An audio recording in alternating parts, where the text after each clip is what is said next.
아멘. 귀한 찬양 감사합니다.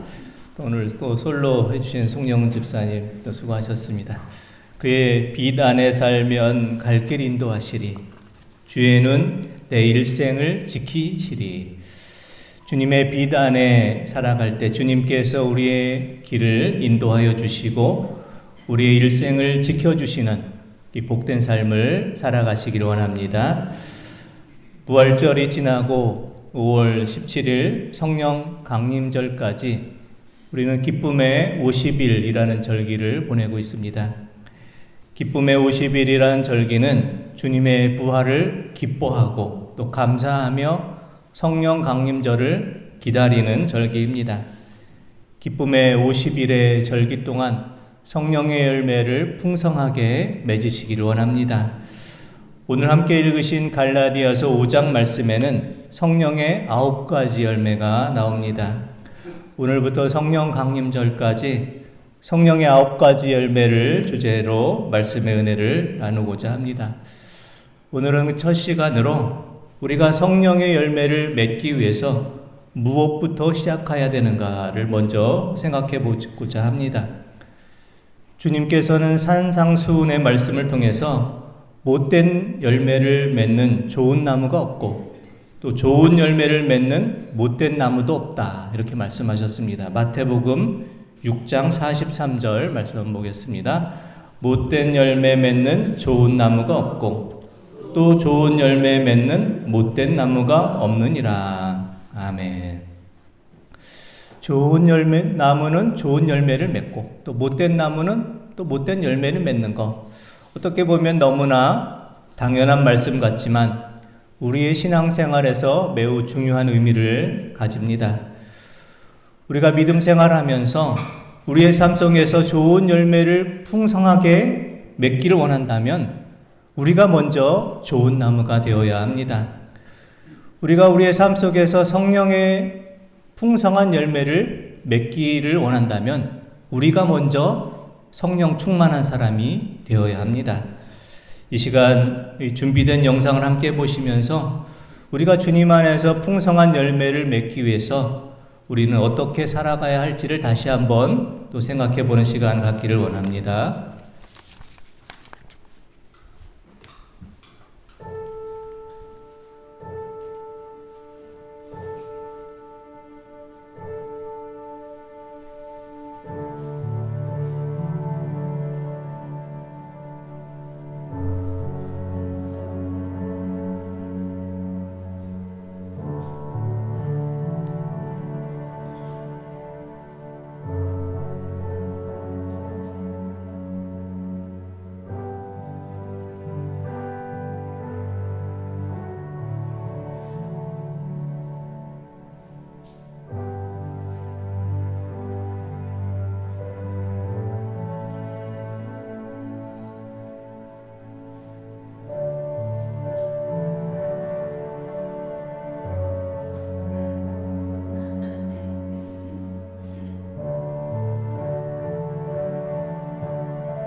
우리 모두는 연약한 포도나무 가지와도 같습니다. 포도나무 가지는 건축물을 짓는 목재로 적합하지 않고 정원을 아름답게 가꾸는 조경수로도 적합하지가 않습니다. 포도나무가 존재하는 이유는 아름답고 풍성한 열매를 많이 맺는 것입니다. 하나님께서 우리를 자녀 삼아 주시고 이 땅에 보내주신 그 이유도 마찬가지입니다. 우리를 많은 사람 가운데 택하시고 이 땅에 보내주신 이유는 우리를 통해서 이루시길 원하는 많은 기대가 있기 때문입니다.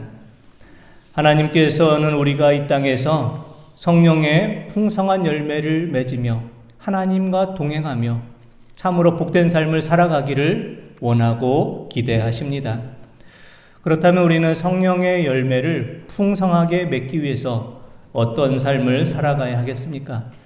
첫째, 우리가 성령의 열매를 풍성하게 맺기 위해서 우리는 먼저 주님 안에 거해야 합니다. 우리가 주님 안에 거하고 주님께서 우리 안에 계실 때 우리는 많은 열매를 맺게 됩니다. 근주자적 금묵자학이라는 말이 있습니다.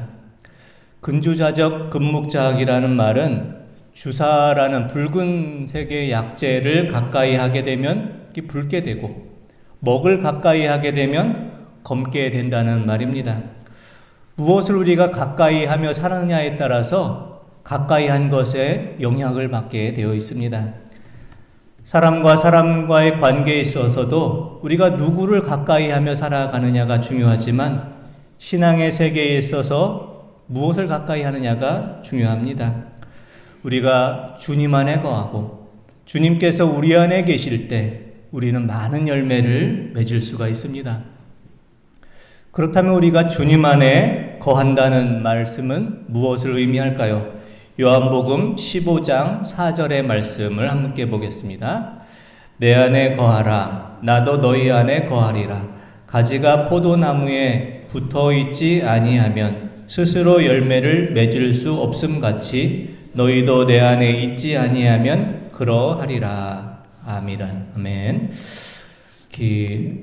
내 안에 거하라. 주님께서 이렇게 말씀합니다. 거하라를 의미하는 헬라어 메이나테라는 단어는 계속 있다, 정착해 살다, 머물다를 의미합니다. 거한다라는 말은 잠시 있는 것이 아니라 계속해서 머물러 있는 것, 계속해서 정착해 있는 것을 말합니다. 요한복음 15장 4절의 말씀처럼 우리가 주님 안에 거하기 위해서 우리는 주님께 붙어 있어야 합니다. 그렇다면 우리가 주님께 꼭 붙어 있는다라는 것은 무엇을 의미할까요? 주님께 우리가 꼭 붙어서 살아간다라는 것은 우리가 주님 주신 말씀을 잘 지키고 주님 주신 말씀 안에 거하며 살아간다는 것을 말합니다. 요한복음 15장 9절에서 10절 말씀 한번 보겠습니다. 아버지께서 나를 사랑하신 것 같이 나도 너희를 사랑하였으니 나의 사랑 안에 거하라. 내가 아버지의 계명을 지켜 그의 사랑 안에 거하는 것 같이 너희도 내 계명을 지키면 내 사랑 안에 거하리라. 아멘. 우리가 주님 안에, 주님께서 우리 안에 머물게 하는 구체적인 매개체는 바로 말씀입니다. 포도나무가 포도가지에 잘 붙어 있을 때 수분과 영양분을 잘 공급받는 것처럼 하나님의 사람이 주님께 꼭 붙어 있을 때 말씀을 통해 생명의 양식을 얻게 됩니다. 성령의 열매가 풍성하게 임하는 복된 삶을 살아가기 위해서 주님 안에 거하시기 바랍니다.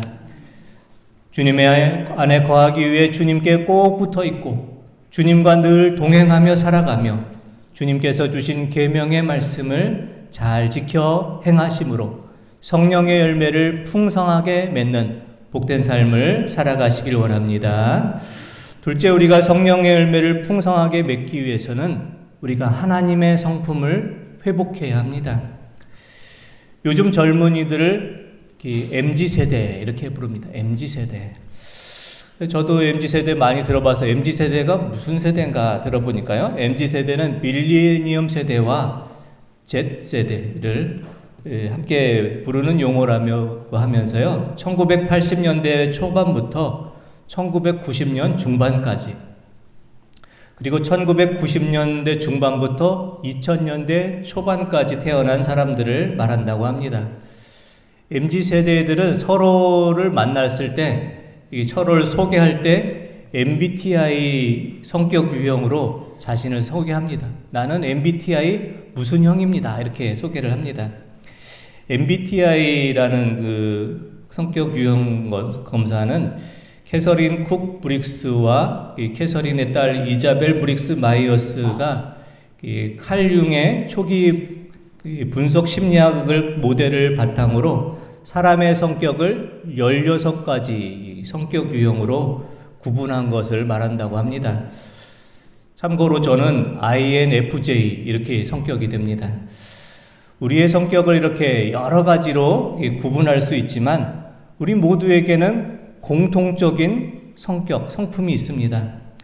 그것은 하나님께서 우리 모두를 창조하실 때 우리 안에 하나님의 형상을 따라 우리를 지으셨다는 것입니다. 하나님의 형상을 따라 우리를 지으셨다는 것은 우리의 외모가 하나님을 닮았다는 것이 아니라 우리 안에 하나님의 성품을 불어 넣어 주셨다는 것을 말씀합니다. 좋은 나무가 좋은 열매를 맺는 것처럼 하나님의 성품을 담고 있는 우리가 성령의 열매를 맺고 살아가는 것은 어쩌면 당연합니다. 하지만 우리가 이 땅을 살아가면서 성령 충만한 삶을 늘 살아가지 못하고 있습니다. 그 이유는 무엇 때문입니까? 바로 우리 안에 들어온 죄와 잘못들로 인해서 우리 안에 있던 하나님의 성품들을 잃어버렸기 때문입니다. 우리가 성령의 열매를 풍성하게 맺기 위해서 우리는 다시 우리 안에 있던 하나님의 성품들을 회복해야 합니다. 사도 바울 우리에게 하나님의 성품을 회복하기 위해서 우리 안에 있는 정욕과 탐심을 십자가에 못 박으십시오. 이렇게 권면합니다. 갈라디아서 5장 24절의 말씀 함께 보겠습니다. 그리스도 예수의 사람들은 육체와 함께 그 정욕과 탐심을 십자가에 못 박았느니라. 아멘. 육체와 함께 정욕과 탐심을 십자가에 못 박았다. 우린 날마다 그러므로 주님의 십자가 앞에 죽고 다시 살아나는 존재들입니다. 독일의 신학자이며 목회자였던 블루마르트 목사님은 우리에게 이와 같이 말했습니다. 죽어라 그러면 예수께서 사신다. 이런 말을 했습니다. 죽어라 그러면 예수께서 사신다. 우리 안에 부활의 주님께서 살아있고 역사하지 못하는 그 이유는 우리 자신이 너무 생생하게 살아있기 때문입니다. 나 자신을 주장하고 내 욕심을 앞세우고 내가 주님보다 앞서가기 때문에 우리의 삶 속에서 부활의 주님의 놀라운 은혜가 나타나지를 못하고 있는 것입니다. 우리 자신의 정욕과 탐심을 십자가에 못 박을 때 예수님께서 다시 살아나십니다.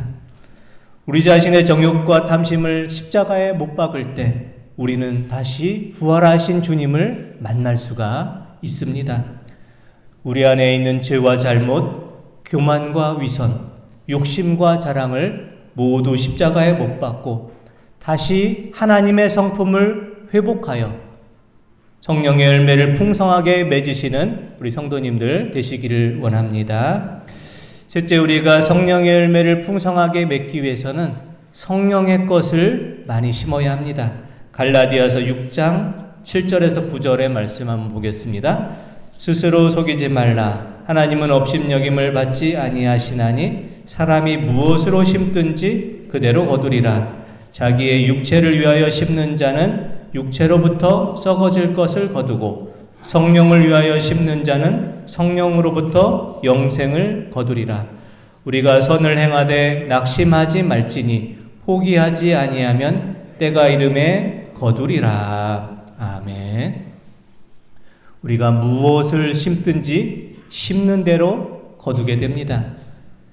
우리가 농사 지을 때 콩을 심으면 콩을 거두고 팥을 심으면 팥을 거두는 것처럼 육체를 위해서 심는 자는 육체로부터 썩어질 것을 거두게 되지만 성령을 위해서 심는 자는 성령으로부터 영생을 거두게 됩니다. 사랑하는 성도 여러분, 성령의 것을 많이 심으시고 성령의 열매를 많이 거두시길 바랍니다.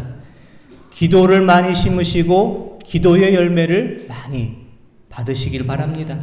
말씀을 많이 심으시고 말씀의 열매를 많이 거두시기를 바랍니다. 우리가 성령의 것을 심을 때 행하지 않아야 될 것이 있습니다. 그것은 우리가 낙심하지 않고 포기하지를 않는 것입니다. 미리 주님의 손을 놓아버리고 미리 아무 기대를 갖지 않는 이런 것을 우리는 행하지 않아야 됩니다. 오늘날 마귀가 자기가 쓰던 모든 도구를 다 경매 처분을 했다라고 합니다. 그런데 다 모든 것을 처분하면서 한 가지는 처분하지 않고 거기에는 절대로 팔지 않는다 이런 편말을 써붙였습니다. 그것이 무엇일까요? 바로 낙심입니다. 왜냐하면 마귀는 낙심이라는 도구만 있으면 어떤 일도 다 해낼 수 있기 때문입니다. 낙심이란 도구는 마귀의 가장 유용한 도구이고 우리를 가장 손쉽게 넘어뜨리는 무기가 됩니다. 그러므로 우리는 선을 행할 때, 여기서 말하는 선은 하나님의 뜻을 말합니다. 우리는 하나님의 뜻을 행할 때 낙심치 않아야 합니다. 우리는 기도할 때 낙심치 않아야 합니다. 이유를 알 수 없는 고난이 찾아올 때 낙심치 않아야 합니다. 하나님께서 모든 것을 합력해서 반드시 선을 이루어 주신 것을 우리가 믿기 때문입니다. 성령의 것을 많이 심으시기 바랍니다. 기도와 말씀과 찬양을 많이 심으시길 바랍니다. 섬김과 봉사와 헌신을 많이 심으시길 바랍니다. 그리고 낙심치 않고 포기하지 않고 하나님의 때를 기다림으로 성령의 열매를 풍성하게 거두시는 성도님들 다 되시길 원합니다. 말씀을 다시 한번 정리해 봅니다. 우리가 성령의 열매를 풍성하게 맺는 성령 충만한 삶을 살아가기 위해 주님 안에 거하시길 바랍니다. 우리의 죄와 잘못, 교만과 위선, 욕심과 자랑은 모두 십자가에 못 박고 다시 한번 우리 안에 있는 하나님의 성품들을 회복하시기를 바랍니다. 성령의 것을 많이 심으시고 낙심하지 않고 포기하지 않고 하나님의 때를 기다림으로 말씀의 열매, 기도의 열매, 성령의 열매 풍성하게 거두시는 우리 모든 성도님들 다 되시기를 원합니다. 기도드리겠습니다. 하나님 아버지, 성령의 열매를 풍성하게 맺는 복된 삶을 살아가기를 원합니다.